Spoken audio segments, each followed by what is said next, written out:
اور با مقصد زندگی ہو جاتی ہے. جب زندگی با مقصد ہوتی ہے پھر بندہ بور بھی نہیں ہوتا، پریشان بھی نہیں ہوتا، تنگ بھی نہیں ہوتا. کہ بے مقصد بے فائدہ کام، ایک ہے با مقصد. حضرت عثمان غنی رضی اللہ تعالیٰ عنہ فرماتے ہیں کہ حضرت عمر فاروق رضی اللہ تعالیٰ عنہ کا دور مبارک تھا. دوپہر تھی اور گرمی بہت زیادہ تھی، لوگ اپنے اپنے گھروں میں آرام کر رہے تھے. مجھے کسی مجبوری کے لیے اپنے گھر کی چھت پہ جانا پڑا تو میں نے دیکھا کہ ایک شخص بوڑھا اونٹوں کو ہانکتا ہوا آ رہا ہے.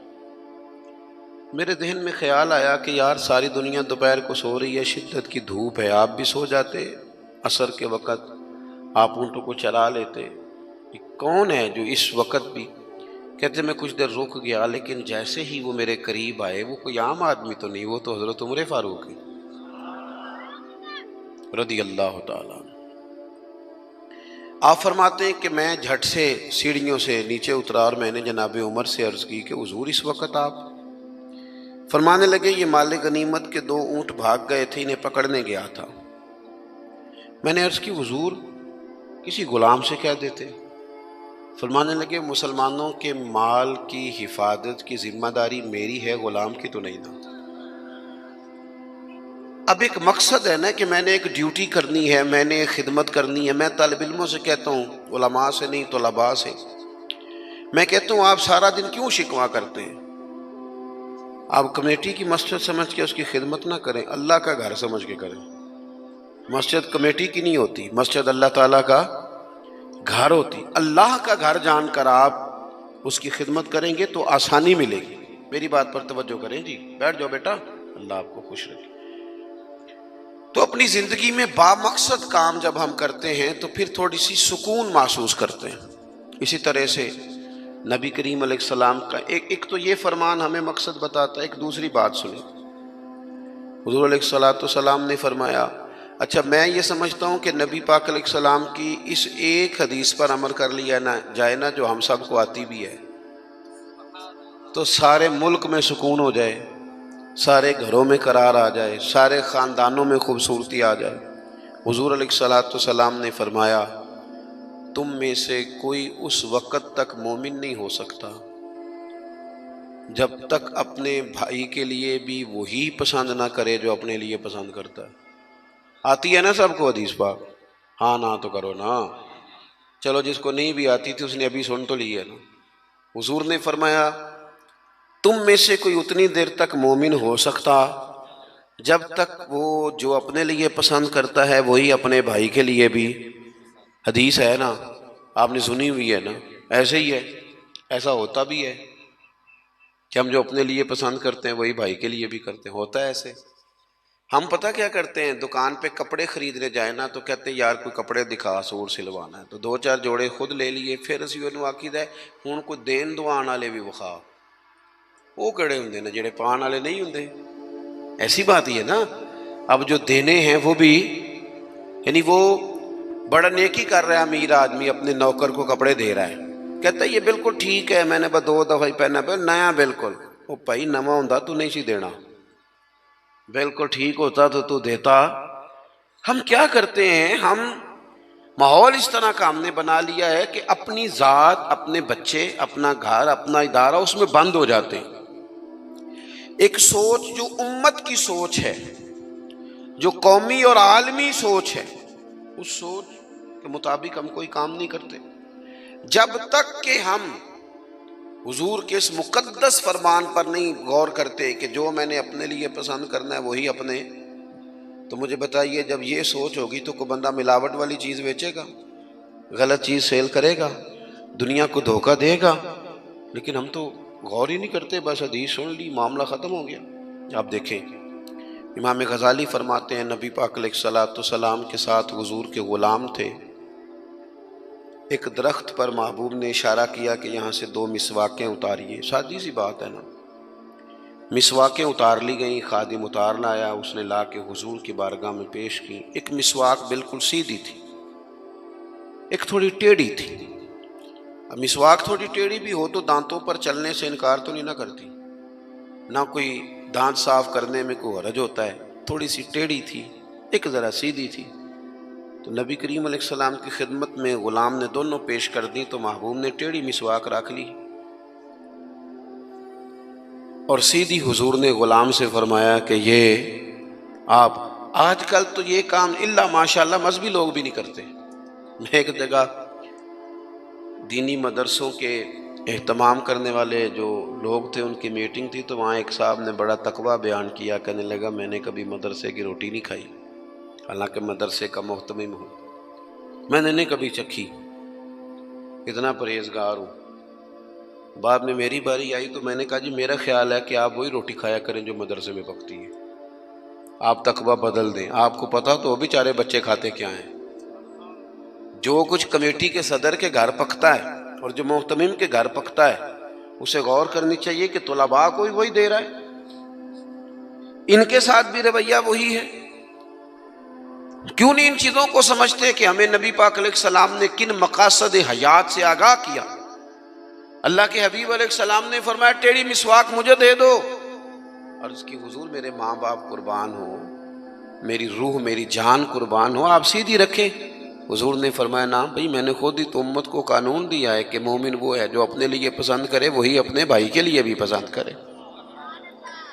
اخلاقاً ایک بات اپنے دل سے پوچھیں، میں اپنے آپ سے پوچھوں، کیا ہمارا بہو کے بارے میں بھی وہی ذہن ہے جو بیٹی کے بارے میں؟ وہ ساری گنجائشیں، وہ ساری معافیاں جو بیٹی کو ملتی ہیں، اور نہیں ابھی بچی ہے تو نہیں ابھی چھوٹی ہے تو نہیں ہم نے ابھی کام کرائے نہیں تو نہیں ابھی مطلب اس پر کوئی بوجھ ڈالا نہیں تھا تو نہیں ذرا یہاں ماحول اور تھا، یہ جتنی کہانیاں بیٹی کے حق میں یاد ہوتی ہیں. مومن تو وہ ہے نا جو اپنے لیے پسند کرے وہی اپنے. تو یہ ساری کہانیاں بہو کے حق میں کیوں نہیں یاد آتی؟ یہ کیوں نہیں یاد آتی؟ یہ جو ہم اپنے داماد کو مشورہ دے رہے ہوتے ہیں کہ چل پتر غصہ نہ کر، آہستہ آہستہ ٹھیک ہو جائے گی، تو یہ والا مشورہ اپنے بیٹے کو کیوں نہیں دیتے بہو کے حق میں؟ خدا کے بندو، مومن کے اعلیٰ اخلاق ہوتے ہیں، اس کے مقاصد حیات بڑے ہوتے ہیں. وہ چھوٹی چھوٹی کچی کچی کمزور باتیں نہیں کرتا، خود غرض زندگی نہیں گزارتا. اس کا یہ سٹیٹس ہی نہیں ہوتا کہ بس اپنی ذات سے شروع ہو اور اپنی ذات پر وہ ختم ہو جائے.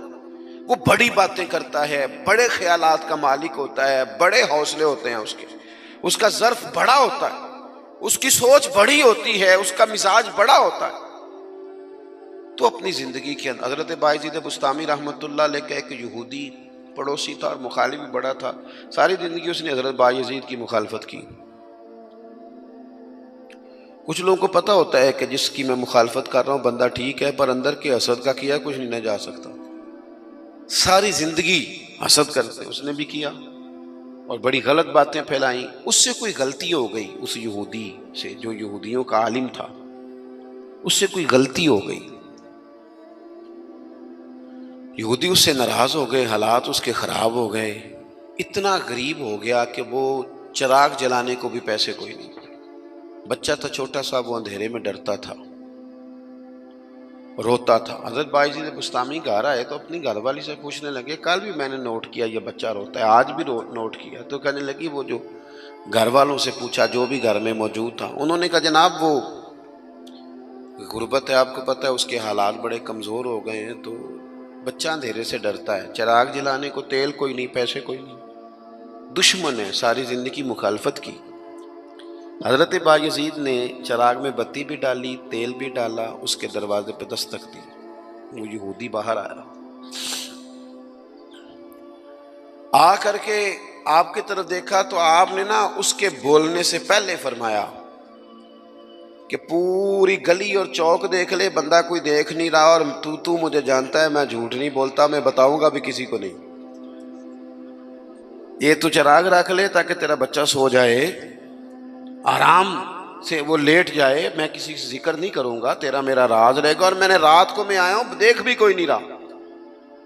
وہ یہودی کہتا ہے بولنے کی طاقت ہی کوئی نہ رہی. ہم تو دشمن کو بھی پاکیزہ سزا دیتے ہیں، ہم تو دشمن کو بھی پاکیزہ سزا دیتے ہیں. وہ اندر چلا گیا چراغ لے کے، رات بھر بچہ سویا رہا.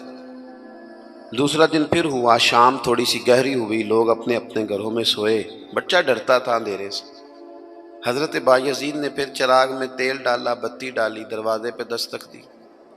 جب وہ باہر آیا تو فرمانے لگے، تو دیکھ رہا ہے کہ کوئی بندہ موجود نہیں، اور تجھے پتہ ہے میں جھوٹ بھی نہیں بولتا، کسی کو بتاؤں گا نہیں، یا یہ لے جا تیرا بچہ سو جائے۔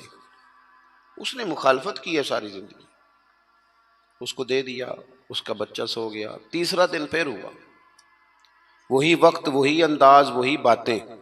دستک دے کے کہا، کوئی شخص نہیں دیکھ رہا، چراغ لے لے، بتاؤں گا بھی کسی کو نہیں، اور تجھے پتہ ہے میں جھوٹ نہیں بولتا۔ وہ چراغ آپ بڑھا کے دروازہ بند کرنے لگے تھے کہ وہ یہودی زور زور سے چلایا، کہنے لگا، باہر آؤ بھی سارے مسلمانوں، نکلو بھی یہودیوں سارے باہر۔ لوگ سارے باہر گلیوں میں آ گئے، کہنے لگے یہ بایزید بسطامی ہے،